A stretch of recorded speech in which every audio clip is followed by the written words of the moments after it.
Class 9 নবম শ্রেণী তোমাদের ইতিহাস বইয়ের দ্বিতীয় পর্যায়ক্রমিক মূল্যায়ন মানে সেকেন্ড ইউনিট টেস্টে কিন্তু অধ্যায় 3টা পরীক্ষা হবে। অধ্যায় 3 কী আছে? 19 শতকের ইউরোপ, রাজতান্ত্রিক ও জাতীয়তাবাদী সংঘাত। এই যে অধ্যায় 3টা কিন্তু ভীষণ গুরুত্বপূর্ণ একটা চ্যাপ্টার। তোমরা কিন্তু এই অধ্যায় 3 থেকে সেকেন্ড ইউনিট টেস্টে মানে দ্বিতীয় পর্যায়ক্রমিক মূল্যায়নে কী প্রশ্ন আসছে, শর্ট প্রশ্ন, 2 নম্বরের প্রশ্ন, 4 নম্বরের প্রশ্ন এবং 8 নম্বরের প্রশ্ন, আমরা শর্ট প্রশ্ন এবং 2 নম্বরের প্রশ্নগুলোর উত্তর সঙ্গে সঙ্গে দিয়ে দিচ্ছি। 4 নম্বর এবং 8 নম্বর কী প্রশ্ন একদম পরীক্ষায় কমন পড়বে সেইগুলো কিন্তু আজকে আমি এই ভিডিওতে আলোচনা করে দিচ্ছি।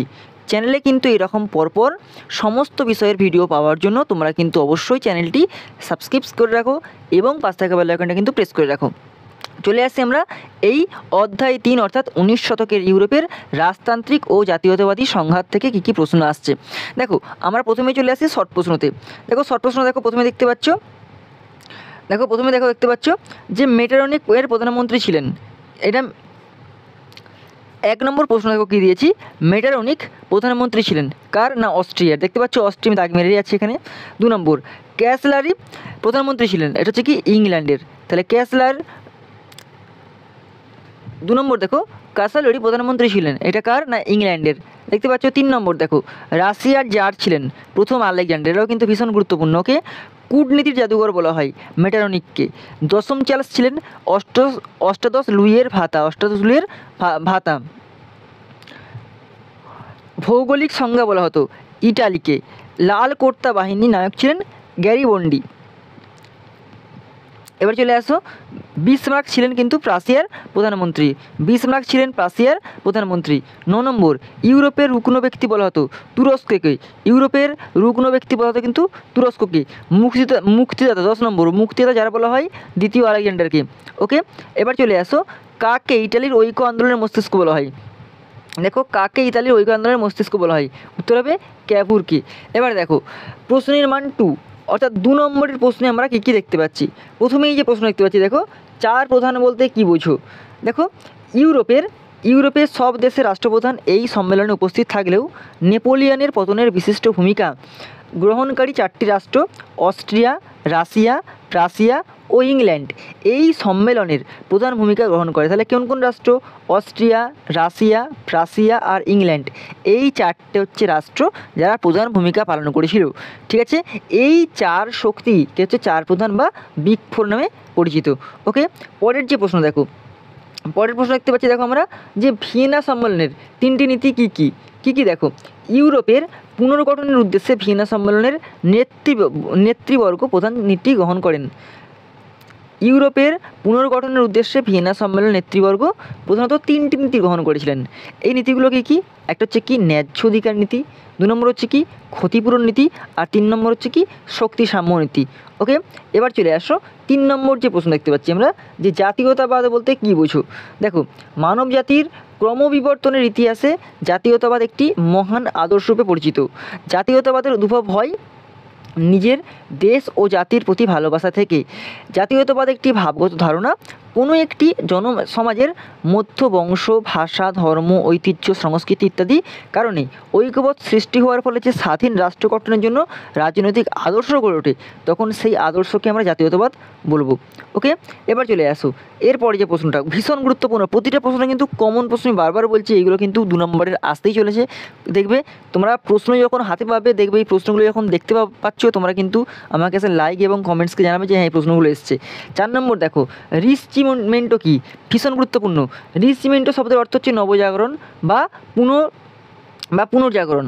সাধারণভাবে 19 শতাব্দী ইতালীয় বুদ্ধিজীবী তথা কবি, সাহিত্যিক, ঐতিহাসিক প্রমুখদের সৃজনশীল কার্যকলাপের দারুণ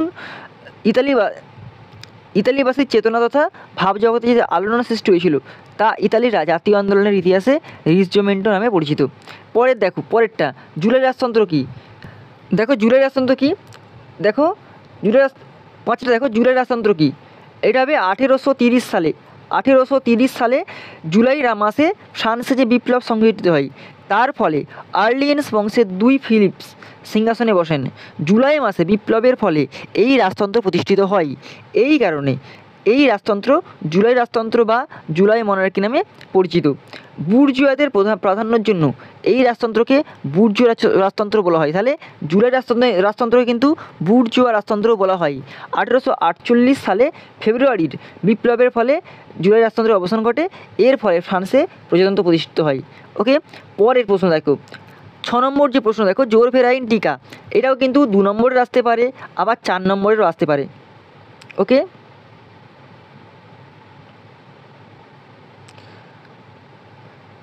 দেখো জোরভেরাইন টিকা, এই যে জোরভেরাইন টিকা এটা কিন্তু 2 নম্বরেরও আসতে পারে, আবার 4 নম্বরেরও আসতে পারে। আমি বড় করে লিখে দিয়েছি, 2 নম্বরেও লেখা যাবে, আবার 4 নম্বর কিন্তু লিখলেও মোটামুটি 2.5 তো পাচ্ছই।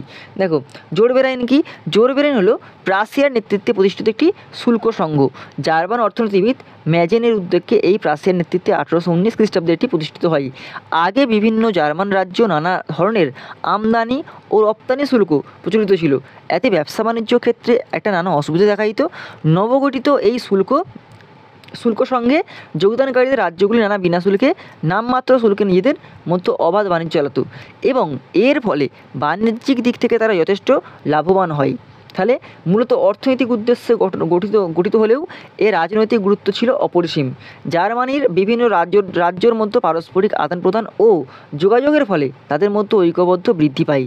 অর্থনৈতিক ঐক্য রাজনৈতিক ঐক্যর পথ প্রশস্ত করে এবং অর্থনৈতিক নেতৃত্বের মাধ্যমে প্রাশিয়া জার্মানির রাজনৈতিক নেতৃত্ব অর্জন করে। তাই একথা নিঃসন্দেহে বলা যায় যে 1871 খ্রিস্টাব্দের স্থাপিত জার্মান সাম্রাজ্যের ভিত্তি স্থাপন করেছিল জোরভেরাইন। ওকে, পরের যে প্রশ্ন দেখো, ইয়ং ইটালি টিকা লেখো। ইয়ং ইটালি টিকা লেখো। দেখতে পাচ্ছ, দেখো ইটালির যুব সমাজকে জাতীয়তাবোধ উদ্বুদ্ধ করার জন্য জোসেফ মাৎসিনি 1832 খ্রিস্টাব্দে ফ্রান্সের মার্সাই শহরে ইয়ং ইটালি নামে একটি সংগঠন তৈরি করেন। এই দলের উদ্দেশ্য ছিল শিক্ষা প্রসার, চরিত্র গঠন ও আত্মত্যাগের দ্বারা ইতালীয়দের মধ্যে জাতীয়তাবাদ জাগ্রত করা। মাৎসিনি এই দলের আদর্শ প্রচার করার জন্য ইয়ং ইটালি নামে একটি পত্রিকা প্রকাশ করেছিলেন। ওকে, পরের যে প্রশ্ন দেখো, রক্ত ও লৌহ নীতি, এটা কিন্তু ভীষণ গুরুত্বপূর্ণ। প্রাশিয়ার প্রধানমন্ত্রী অটো ফন বিসমার্ক প্রাশিয়ার নেতৃত্বে জার্মানির রাজ্যগুলিকে ঐক্যবদ্ধ করে স্বাধীন জার্মানি গড়ে তোলার জন্য রক্ত ও লৌহ নীতি গ্রহণ করেছিলেন। রক্ত ও লৌহ নীতি বলতে বোঝাই যুদ্ধ ও কঠোর শৃঙ্খলা রক্ষণশীল রাজতন্ত্রের ঘোর সমর্থক বিসমার্কের গণতান্ত্রিক পদ্ধতির উপর আস্থা ছিল না। তিনি বলেন, যে বক্তৃতা দিয়ে বা সংখ্যাগরিষ্ঠের প্রস্তাব পাস করিয়ে দেশের সমস্যার সমাধান হবে না, এর জন্য গ্রহণ করতে হবে রক্ত ও লৌহ নীতি। রক্ত ও লৌহ নীতি হলো সামরিক শক্তির উপর নির্ভরশীলতা। ওকে, এরপরে দেখো কী প্রশ্ন হয়েছি, কার্লসবার্গ ডিক্রি, এটাও কিন্তু ভীষণ গুরুত্বপূর্ণ। কার্লসবার্গ ডিক্রি 1819 খ্রিস্টাব্দে মেটারনিক জার্মানির কার্লসবার্গ শহর থেকে যে নির্দেশনামা জারি করেন তা কার্লসবার্গ ডিক্রি নামে পরিচিত। এই ডিক্রি অনুসারে 1 নম্বর কী ছিল, যে জার্মান বিশ্ববিদ্যালয়গুলিতে ছাত্র সংগঠন নিষিদ্ধ করা হয়, আর 2 নম্বর কী ছিল, জার্মানির প্রগতিশীল ও উদারনৈতিক মতবাদের কণ্ঠরোধ করা হয়। ওকে, এরপরে দেখো প্রশ্ন নির্মাণ 4 এবং প্রশ্ন নির্মাণ 8। প্রশ্ন নির্মাণ 4 আর প্রশ্ন নির্মাণ 8। প্রশ্ন নির্মাণ 8। প্রশ্ন নির্মাণ 4 দেখো কী আছে, প্রথমেরটা মুক্তির ঘোষণাপত্র কি পড়তে পারবে। 2 নম্বর এমস টেলিগ্রাফ সমাজ লেখো, এটাও কিন্তু ভীষণ গুরুত্বপূর্ণ। কার্বনারি আন্দোলন, এটা কিন্তু গত বছরে অনেক স্কুলের প্রশ্নটা এসেছিলো। কার্বনারি আন্দোলন এটা কিন্তু অনেক স্যারবেল ইম্পর্টেন্ট নয়, কিন্তু প্রশ্ন যখন পড়ে গেছে। আর আরেকটা তো ইম্পর্টেন্ট আছেই, মেটারনিক ব্যবস্থা। মেটারনিক ব্যবস্থায় কিন্তু প্রশ্ন আসবে, হয় এর মূল কথা কী, নয় এটা সম্পর্কে জানা লেখো, অথবা টিকা লেখো। মেটারনিক পদ্ধতি কিন্তু বা ব্যবস্থা কিন্তু প্রশ্ন আসবে। আর আমরা প্রশ্ন নির্মাণ 8 দেখো দিয়েছি, মেটারনিক ব্যবস্থা কী এ সম্পর্কে জানা লেখো। আর 2 নম্বর ইতালির ঐক্য আন্দোলনে মাৎসিনীয় কবরের ভূমিকা আলোচনা করে, এটাও কিন্তু ভীষণ গুরুত্বপূর্ণ। তাহলে আমাদের কিন্তু এই যে 3 নম্বর যে অধ্যায় ছিল, দেখো 3 নম্বর যে অধ্যায় ছিল ইতিহাসের, যে 19 শতকের ইউরোপ ও রাজতান্ত্রিক ও জাতীয়তাবাদী সংঘাত, এই চ্যাপ্টার থেকে 1 নম্বরের প্রশ্ন, 2 নম্বরের প্রশ্ন, 4 নম্বরের প্রশ্ন এবং 8 নম্বরের প্রশ্ন সম্পূর্ণ আমরা আলোচনা করে দিয়েছি। চ্যানেলে কিন্তু এরকম পরপর সমস্ত অধ্যায়গুলো ইতিহাস, ভূগোল এবং সমস্ত বিষয়ের তোমরা পাওয়ার জন্য কিন্তু অবশ্যই চ্যানেলটি সাবস্ক্রাইব করে রাখো, আর পাশে থাকা বেল আইকনটা কিন্তু প্রেস করে রাখো।